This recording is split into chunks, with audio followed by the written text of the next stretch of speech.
அப்ப ருவன் இந்த முறை ஆறுக்கு போட் பண்ண போறீங்க? தம்பி, நான் கடவுள் வந்தா கூட போட் பண்ணக்கூடிய கட்டத்திலே இல்லை. ஏனென்று இங்க இவங்களுக்குள்ளே எல்லாரும் குளறுபடி. ஒருத்தன் பெத்திரையில் இருக்கிறான், ஒரு அன்பக்தியில் இருக்கிறான், ஒரு சீனாவடியில் இருக்கிறான், சிலிண்டர்ல இருக்கிறான். என்னடா செய்கிற கடைசி பேர் என்ன ஒருத்தனுக்கு போடுறேன்? கிட்டத்தட்ட 40 வயதாக ஒருத்தனுக்குமே நான் போட் போட்டது கிடையாது. நான் இல்லட்டோ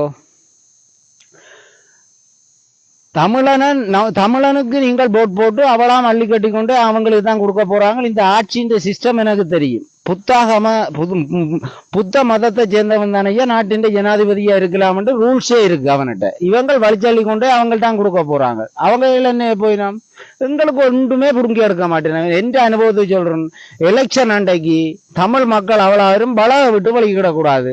நடக்கிற நான் போட் போட்டேன். நானும் இல்லையே இன்று வரைக்கும் ஒரு எம்பிக்கோ ஜனாதிபதிக்கோ வாழ்க்கையில போட் போட்டுல தெரியாது. எங்கனாலும் ஒரு 11 எடுத்து காட்ட சொல்லுங்க. முழுக்க பச்சை கள்ளனுகள், முழுக்க எல்லாரும் சுதந்திரம் தான் பாலம் தங்கட குடும்பமா. டேய், தமிழனுக்கு ஒரு எம்பி இருக்கிறான், அவன் பஞ்சாதி புள்ள ஆக்கள்டா பின்னணியாடு பார்ப்போம். ஒரு டயர் கடையில நிக்கிறவனுக்கு அரசாங்க உத்தியோகம், அவன் பின்னணியில நிக்கிற முழு பேருக்கும் அரசாங்க உத்தியோகம். ஒரு எம்பியாண்டா ஒரு எம்பிக்கு 20 பேர் பின்னுக்கு இருப்பினும் அவ்வளவு பேருக்கும் அரசாங்க உத்தியோகம் எடுத்து கொடுத்திருப்பாங்க. ஆனா கையெழுத்து வைக்க தெரியாது ஆக்களுக்கு.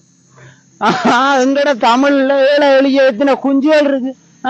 அதுகளுக்கு வேலை வாய்ப்பு, படிக்காதவனுக்கு வேலை வாய்ப்பு கொடு. பிரபாந்த யுத்தத்தால் நாங்கள் கல்வி இல்லாம போனாங்க. வேலை வாய்ப்பு எடுத்து கொடு. ஏற்றுமதி எடுக்காது. ஏற்றுமதி எடுக்கிறதால யாருக்கு லாபம்? எம்பிமாருக்கு தான் லாபம். அவருக்கு இங்க உள்ள நிலப்பரப்புல உற்பத்தி செய்ய பாருங்க. அந்த காலத்துல ஒரு நெருப்பட்டி யூரியா விட ஒரு முளாக்கண்டு காய்க்கிறதுக்கு இப்ப ஒரு மூடை யூரியா போட்டாலும் ஒரு முளகாய காய்க்காது. அது தெரியுமா உங்களுக்கு? அழிக்க போறானுகள் தமிழர் அண்டைக்கான போட் போடாங்க. நல்லா கோழிகள் வண்டி காய்ச்சி தின்று வளவோட படுத்து கிடவுங்க.